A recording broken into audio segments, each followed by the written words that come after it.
What's good, sports gamers? Are you getting cooked on the perimeter so much that you will make even Lonzo Ball look good? And or allowing blow-by animations at will? But we here at Sports Gamers Online are here to help you with all of that. So alright, let's get to it.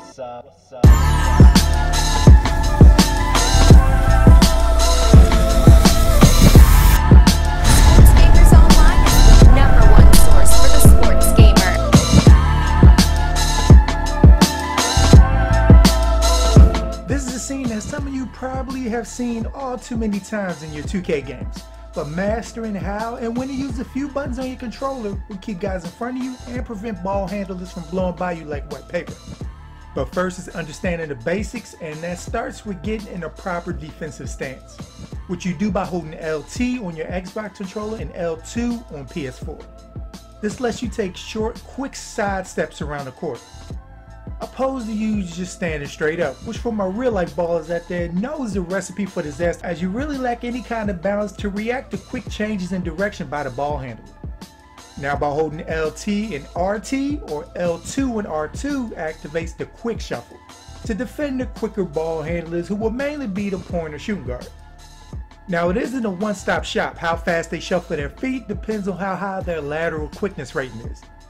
Take somebody like Kawhi Leonard, for instance, who has a 98 rating, so he'll be able to stay in a good defensive stance and glide around the court about as fast as you can, as he has the highest lateral quickness rating in the NBA. Now somebody like TJ Warren, who has a sad 62 lateral quickness, he won't be able to move laterally as fast and will be a weak link for the Suns, especially against the faster players at his position, which unfortunately features guys like LeBron, KD, and such.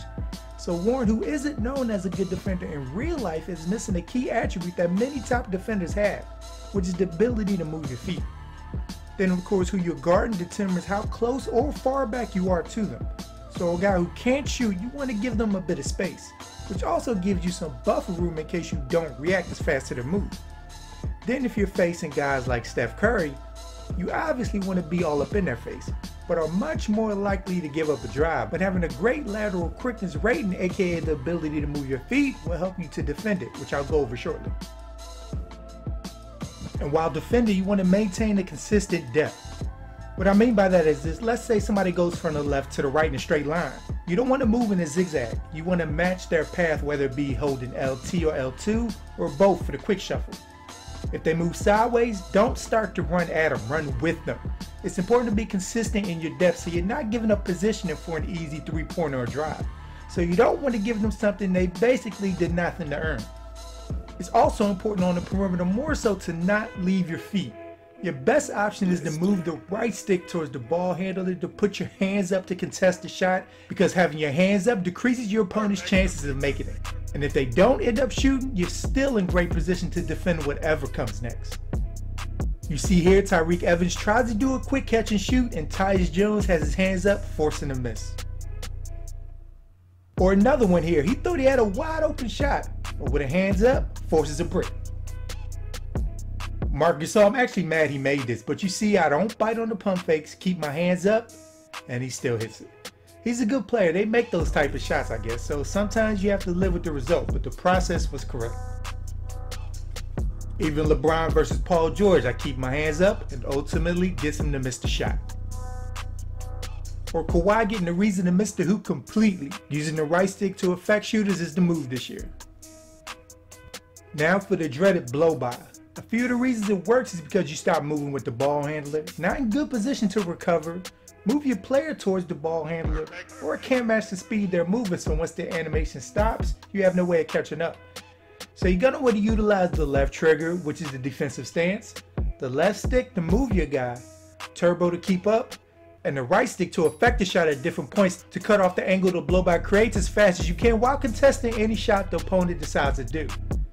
As you see on this clip against Kyrie Irving, once the blow-by animation is triggered, I aim the right stick into him. Shall he get close enough to pull off a layoff animation, I'm ready. Or if he decides to pull up, then I use the left stick and turbo to keep myself between the ball handler and the basket. And once I prevent it, I hold LT or L2 to square it back up. With Wiggins, you see I block his first attempt, but I messed up and aimed my left stick at the ball handler instead of where he was going, so he was allowed to slide right past me. Look at this Jamal Crawford one. Somebody who's never been known for defense, but I kept myself between the ball handler and the basket with the left stick and turbo and holding right stick towards the ball handler. You see how his hand is already up to contest the play? On this play, Jamal was a lockdown defender. Now with most things, there are counters, and using this technique with turbo and not using the left stick to aim at the player specifically, you're prone to moves like spins. So be aware of this possibility and not panic when it does happen. Now the Gasol clip again, I cut off his path, but once he spinned, I also adjusted course and re-aimed the right stick to his new position, which you see I quickly get my hands up even though he makes the shot. This one I get in front of him at the last minute, completely canceling his layup animation he thought he was gonna get.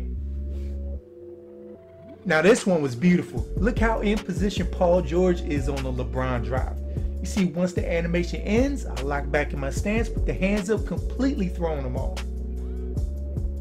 Here's Tony Parker completely erasing CP3 from the lane, basically bullying him. And now for the Michael Kidd-Gilchrist highlight reel versus Ben Simmons. Gilchrist isn't a lot of things, but he's a good defender at least, and watch the work he does versus Simmons. You see, to start, since I'm out of position, I instead meet him to where I think he's gonna go, then running towards him and letting him drive right by me, and destroyed his layup goals just like that. I got kind of greedy trying to block it, but Here he tries to blow by me, animation triggers, and look how he ends up back in front of Simmons, making him throw up some garbage that he still hits somehow. And here's Ben trying to drive again. MKG says no. And I don't know if he wanted to pull up here or thought he had room to drive and shot by accident. But because I'm pushing the right stick into the defender, he gets his hand up almost immediately and actually blocks the shot. On these couple of plays, MKG actually looked like the number 2 pick in the draft. Know what I mean? To wrap up the video, defense is hard, but this year playing on ball isn't as scary as it's been in previous 2Ks. Making sure you don't jump at the worst times, maintaining a good stance at the right times, and with proper depth to ensure you will always be in the best position to defend whatever your opponent does, while also making sure you're using that right stick. You should see improvements in your defense almost immediately. Sorry people, hope this video can help you out on the court, and let me know in the comments if it has. I want to read some success stories. And stay tuned here at Sports Gamers Online for more NBA 2K18 content. So subscribe if you haven't so you don't miss anything we put out. And stay tuned after the video for more examples of me doing what I just went over in my online games. Sorry people, I'm Chris. Thank y'all for watching, and be good y'all. Your family first, because if you do that,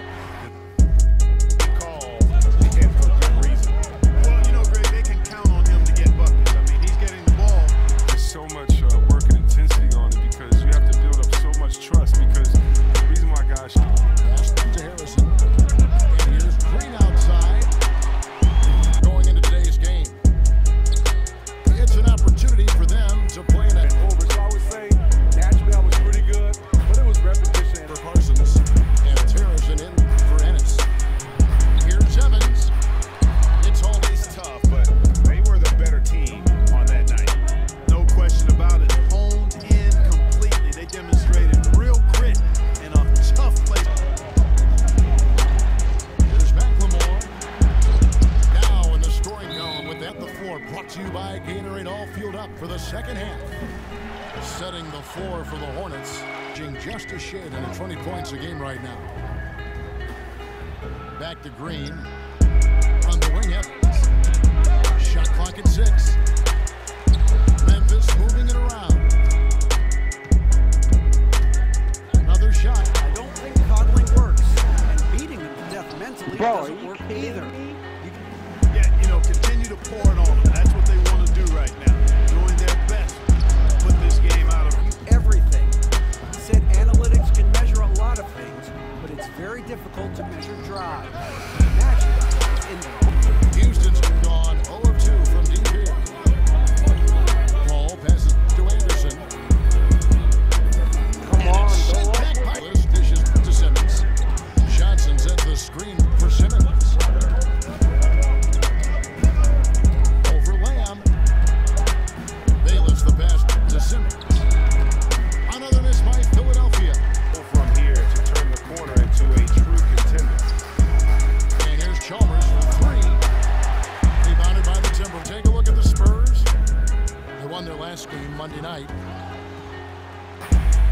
Russell Westbrook. James, the pass to Love. And about 2 minutes played here in the first. To really be a good screening team, you get a lot of open looks from it. Here's Harrison. Minnesota with the rebound. Cleveland also making some changes.